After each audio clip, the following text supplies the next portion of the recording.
சவுண்டுக்கு ராணா மேலே செம காண்டு. ராணா வந்து எப்போ சவுண்டை வந்து டைரக்ட் நாமினேட் பண்ணாரோ அப்போதுலேருந்து அன்னையிலேருந்தே வந்து சவுண்டு வந்து காண்டை காமிக்க ஆரம்பிச்சிட்டாங்க.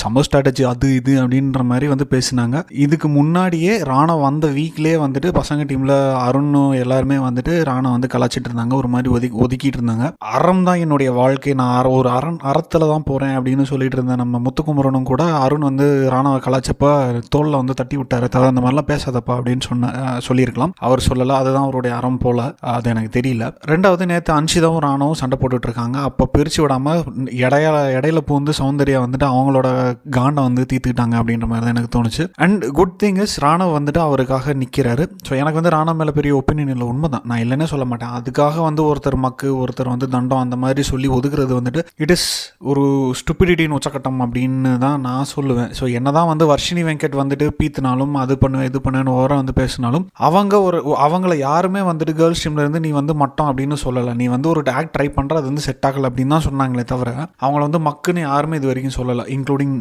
லிசனர்ஸ் கூட பார்க்குறவங்க கூட. ஆனால் ராணுவ கேஸ் வந்து அந்த மாதிரி இல்லை. பிக் பாஸே வந்துட்டு மக்கு பையன் அப்படின்னு சொன்னதுக்கப்புறம் இவனுங்க திருப்பி ரீஇன்ஃபோர்ஸ் பண்ணுறாங்க நீ மக்கு அப்படின்ற மாதிரி. அது தேவையில்லாத ஒரு விஷயம் அப்படின்னு எனக்கு தோணுது. ஸோ நீங்கள் என்ன நினைக்கிறீங்க அப்படின்றத கமெண்ட்ஸில் சொல்லுங்கள். அதே மாதிரி பிக் பாஸ் சம்மந்தமான கான்டென்ட் வேணும் அப்படின்னா என் சேனலை ஃபாலோ பண்ணிக்கோங்க. நன்றி.